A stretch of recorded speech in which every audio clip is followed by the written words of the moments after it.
Mihoatra ny 700 ireo mpikambana tonga namaly ny antso tamin'ny fizarana ny nofokena amin'ny tampihavanana tamin'ny fikambanana asa anaty famigiraka. Fizarana izay natao tao amin'ny banjatoalazan'ny Mahajanga ny maraina ny alakamisy 7 Desambra 2024. Omby 4 no novonoina tamin'io ka nizarana ny ena avy eo. Fihetsika efa fanaondra-matoa asa anaty famigiraka isaka ny tony taona ny toy izao. Niavaka kely ny tamin'ity. Foto-kevitra iray ihany anefa nofonosin'ny fizarana tahaka izao dia ny fanamafisana ny firaisan-kina ny samy mpikambana sy ny fanehoam-pitiavana avy amin-dramatoa asa anaty famigiraka ho an'ireo malagasy iray raha aminy. Tahaka mahazatra ny moa rehefa tonga ny farantaona karaha zao dia misy foana ny fizarana vorona, hena, ny kilalao, ny biscuit, ny vatomamy ho an'ireo ankizy fa tamin'ity zany natao henan'omby mihitsy mba io zany ny anjarany asa anaty zay président d'honneur anay mba nofokena amin'ny tampihavanana zany. Asa mafy ny an'ireo mpikambana mandrafitra ny birao mpitantana ny fikambanana asa anaty famigiraka nanomboka vao mangiran-dratsy ny alakamisy io.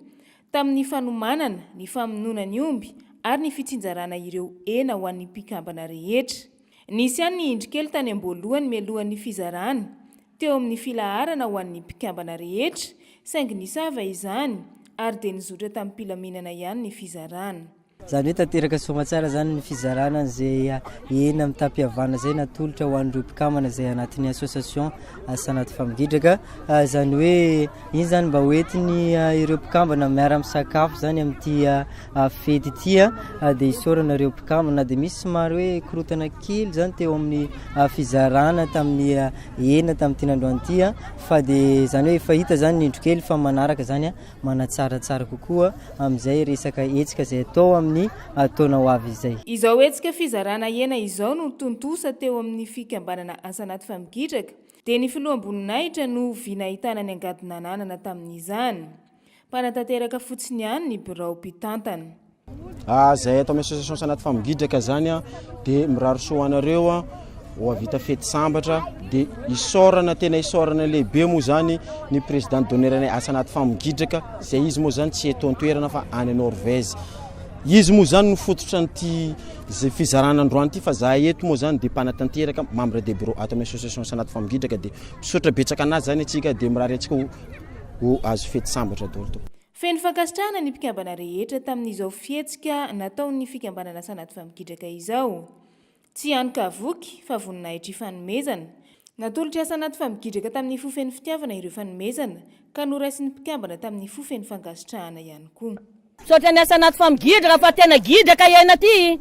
Dia misaotra betsaka ny adamo asa anaty amin'izao fahatongavan'ny fetiny taom-baovao izao. Mankasitraka mankateliny anazy engany mba hitohy izao zavatra ataony izao fa tsy ho vitan'izao fa mba ho avy koa mifety manaraka mba eo na dia tsy fety ary mba misy fotoana mba misy etaetam-pony koa dia vonona izay mba ndray izay afaliam-pony avy ihany koa faly izay aloha. Ifarana ary ny taona 2024 ary gadona indray ny taona 2024. Firarintso sahady no atolotry ny birao mpitantana sy ny filoam-boninahitry ny fikambanana asa anaty famigiraka ho an'ny mpikambana rehetra. Zay ato anatin'ny association asa anaty famigiraka ihany koa mirary soa antsika rehetra hatratra ny taona 2017 ary ingany ity fikambanantsika ity hijoro ary lasa lavitra trany ary tsy ho rava fa dia iorina foana ary dia hivoatra trany hatrany. Ny hirariana moa dia ny ampiroborobo hatrany fikambanana. Tanjona lehibe ny anaparitaka ny fikambanana asa anaty famigiraka any amin'ireo faritra hafa manerana ny Madagasikara amin'ny taona 17 sy 2024 iny. Mbola eo hatrany ihany koa ramatoa asa anaty famigiraka miaraka amin'ilay teny filamatra manao hoe antsika jiaby toujours avec famigiraka.